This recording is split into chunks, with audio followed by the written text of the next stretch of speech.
আর রথে এবার সুরুচি সংঘে খুঁটি পুজো হলো। বিশ্বাস ব্রাদার্সের হাতছাড়া সুরুচি সংঘ এবার পুজোর দায়িত্বে নতুন কমিটি। খুঁটি পুজোয় বিজেপি বিধায়ক সৌরভ শিকদার।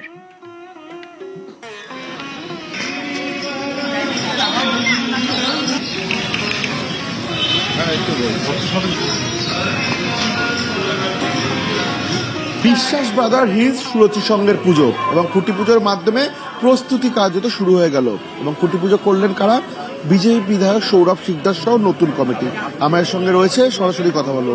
দাদা, এই বিশ্বাস ব্রাদার্সদের একটা আধিপত্য দীর্ঘদিন ধরে সুরুচি সংঘের পুজো ছিল, এবারে একদম পাড়ার লোকদের নিয়ে নতুন ভাবে খুঁটি পুজো, এই বিষয়টা দেখুন না, সব পাড়ার লোকরা রয়েছে এখানে, সব পাড়ার লোকরা রয়েছে, দিদিরা রয়েছে, বোনেরা রয়েছে।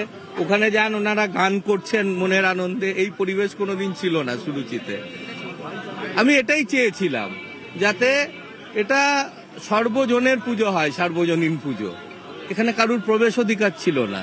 আমি নিজে 10 বছর আসিনি, 10 বছর আমি নিউ আলিপুরে থাকি, একটা আমন্ত্রণও পাইনি কোনোদিন।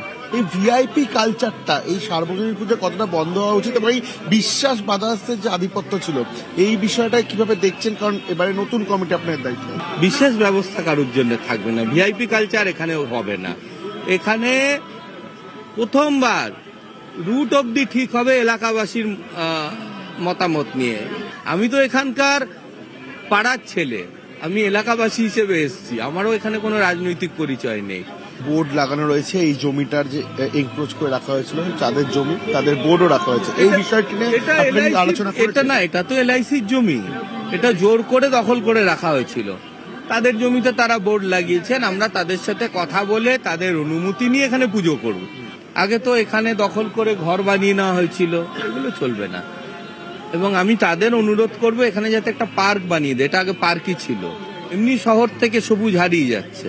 আমি যদি এক টুকরো সবুজ আমরা সবাই উদ্যোগ নিয়ে ফিরিয়ে দিতে পারি, আমার মনে হয় দুর্গাপুজোর সেরা উপহার শহরকে এটাই দেওয়া হবে। এবছর সুরুচি সংঘের পুজো সার্বজনীন পুজো, পাড়ার প্রত্যেকটি মানুষের পুজো, এই বার্তা নিয়ে কিন্তু আজ খুঁটি পুজোর মাধ্যমে দুর্গাপুজোর প্রস্তুতি শুরু হলো সুরুচি সংঘে। ক্যামেরায় সৌমেনের সঙ্গে রমনা, নিউজ 18 বাংলা, কলকাতা।